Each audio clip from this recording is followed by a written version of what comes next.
बहुत समय पहले की बात है। एक गांव के मंदिर में एक पुजारी था। वो पुजारी अपना सारा समय मंदिर की सफाई, पूजा पाठ, आने जाने वालों के लिए पूजा करने में ही बिताता था। उसके परिवार में कोई नहीं था और वो अपना खाना पीना मंदिर में होने वाले चढ़ावे से ही चलाता था। वो पुजारी व्यवहार का बहुत अच्छा था। उसके मन में पैसों के प्रति ज़्यादा लालच नहीं था। मंदिर में जब भी ज़्यादा चढ़ावा होता तो वो उनसे दूसरों लोगों की भी मदद करता था। पुजारी मन ही मन ये भी सोचता था कि मंदिर के चढ़ावे से थोड़ा बहुत बचत भी होती तो भविष्य के लिए अच्छा हो जाता। लेकिन गांव का मंदिर था तो वहां लोगों का आना जाना कम होता था। मुश्किल से दिन भर में 5 से 6 पैसों का चढ़ावा हो पाता था, जिसमें से पुजारी अपने दिन भर की ज़रूरतों को पूरा करने के बाद सिर्फ 2 पैसे ही बचा ही पाता था। और जब कभी चढ़ावा ज़्यादा होता तो पुजारी के पास कोई ना कोई व्यक्ति ऐसा आ जाता जिसे मदद की ज़रूरत होती थी और पुजारी उसे मना भी नहीं कर पाता।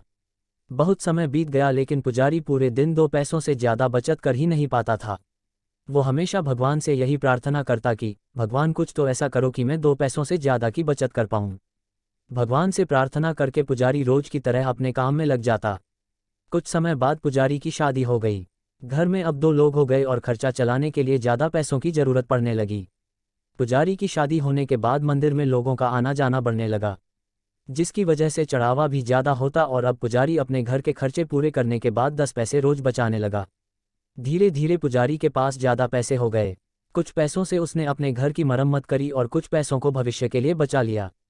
कुछ समय बाद पुजारी की संतान हुई और अब वो 2 से 3 हो गए। पुजारी की संतान होने के बाद अब पुजारी ने देखा कि वो अपनी दिन भर की ज़रूरतें पूरी करने के बाद 15 पैसे बचा लेता है। धीरे धीरे बच्चा बड़ा हुआ और स्कूल जाने लगा। अपनी बचत के पैसों से पुजारी अपने बच्चे की पढ़ाई का खर्चा चलाता था। जैसे जैसे बच्चे की उम्र बढ़ते गई और पढ़ाई का खर्चा बढ़ने लगे, वैसे वैसे ही मंदिर में चढ़ावा ज़्यादा होता चला गया। ज़्यादा लोग आने लगे और पुजारी के जीवन में पैसों की कोई कमी नहीं हुई।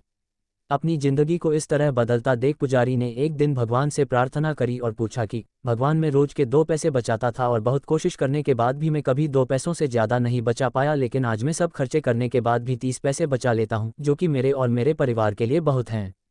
इस सब की वजह क्या है भगवान? क्या ये आपकी कृपा है या फिर मेरा भाग्य? ऐसा कहकर पुजारी अपने रोज के कामों में लग गया। रात हुई और जिस समय पुजारी गहरी नींद में था उस समय भगवान उसके सपनों में आए और बोले, भक्त, ना तुम्हारा भाग्य बदला है और ना ही मैंने कोई कृपा करी है।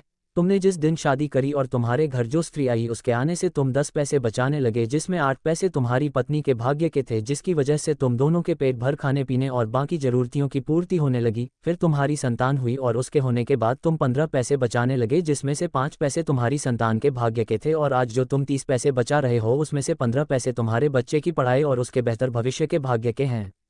भक्त, तुम आज भी अपने भाग्य के सिर्फ 2 ही पैसे बचा रहे हो और आगे भी 2 ही बचा पाओगे। सीख जो हमें इस प्रेरणादायक कहानी हिंदी में से मिलती है। दोस्तों, इस कहानी से आप कई बातें समझे होंगे और साथ ही आप ये भी समझे होंगे कि किस तरह हमारे भाग्य का लिखा हमें मिलता है और साथ ही किस तरह दूसरों के भाग्य का लिखा भी हमारे द्वारा होते हुए दूसरों को मिलता है।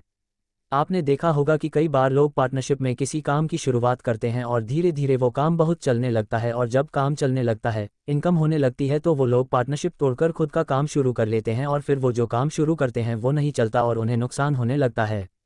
इसका कारण भी भाग्य ही है। कई दफ़ा ऐसा होता है कि दूसरे के अच्छे भाग्य की वजह से हमारा भी अच्छा होने लगता है, लेकिन हम ये बात नहीं समझ पाते और ज़्यादातर लोग ऐसी बातों को मानते भी नहीं हैं। कई बार हमारा भाग्य हमारे दोस्त, हमारे पार्टनर, हमारे परिवार के लोगों के भाग्य से भी जुड़ा होता है, और जब तक हम उनके साथ होते हैं तब तक हमारे साथ सब कुछ अच्छा होता है, और जब हमसे उनसे दूर होते हैं तो हमारे साथ चीज़ें ज़्यादा अच्छी नहीं होती। दोस्तों, जिस तरह किसी और के भाग्य की अच्छी चीज़ों से हमारा अच्छा होता है, उसी तरह इसका उल्टा भी होता है और दूसरों के बुरे भाग्य की वजह से हमारा भी बुरा होने लगता है। यही भाग्य का खेल है जो सारी जिंदगी हमारे साथ चलता रहता है। अगर आप ऐसी बातों को नहीं मानते और भाग्य पर विश्वास नहीं करते तो इस कहानी को अच्छे से 2 या 3 बार पढ़ें और अपने मन में सोचें कि क्या सच में ऐसा होता है। क्या आज तक आपके साथ ऐसा कुछ हुआ है जिसमें किसी और की वजह से आपको फ़ायदा हुआ, या फिर आपके परिवार में किसी सदस्य के बढ़ने से आपके साथ कुछ बेहतर हुआ? इन सवालों के जवाब जब आप खुद को देंगे तो इस कहानी से मिलने वाली सीख को आप बेहतर तरीके से समझ लाएंगे।